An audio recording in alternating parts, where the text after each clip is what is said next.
O mesmo foi feito pelo Carlos Bolsonaro, que também esteve com o presidente no dia de ontem e fez questão de se pronunciar dizendo que a matéria era mentirosa.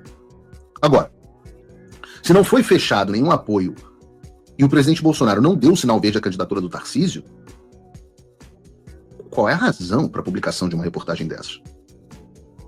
Bom, obviamente eu não tenho certeza, mas a quantidade de vezes em que matéria desse tipo foram publicadas e desmentidas logo na sequência me levam a pensar que pode ser mais do que um simples erro jornalístico. Não que não haja o erro jornalístico, ele existe. Em vários momentos, eu via reportagens que emplacavam discursos do Tarcísio e quando eu lia ou ouvia o que de fato ele havia dito, tudo era descontextualizado. Então vou dar um exemplo aqui, uma reportagem recente que diz Tarcísio falou, se eu for presidente, se eu fosse presidente, é claro que eu anistiaria ou indultaria o presidente Bolsonaro. Essa é a manchete. Tarcísio diz que indultará Bolsonaro se for presidente. Aí você vai ler o que foi dito e faltou a notícia de fato, que é ele dizendo que ele não é candidato a presidente, que ele é candidato à reeleição e por aí vai. E eu vejo dois aspectos disso.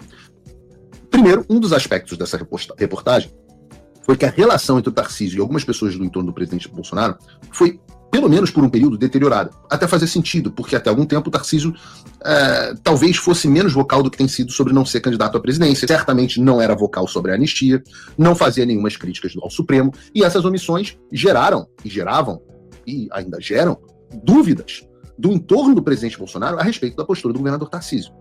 Eu mesmo fiz cobranças muito vocais para que o governador tivesse uma postura mais combativa, que eu entendo ser a obrigação dele pela posição de importância que ele ocupa. E esse ponto, pelo menos, foi amenizado nos últimos dias. Agora o Tarcísio tem afirmado que é candidato à reeleição em São Paulo, que ele vem atuando em defesa da anistia, ele de fato vem atuando em defesa da anistia, e chegou a dizer que ninguém mais aguenta a tirania do violador de direitos humanos Alexandre de Moraes. Eu vejo que isso suavizou a desconfiança de algumas pessoas, não de todos. Como eu disse, eu sou um homem muito inocente, eu sou uma pessoa inocente, inocente como uma pomba, e eu acredito no governador Tarcísio. Tomara que eu não quebre a cara, mas eu acredito.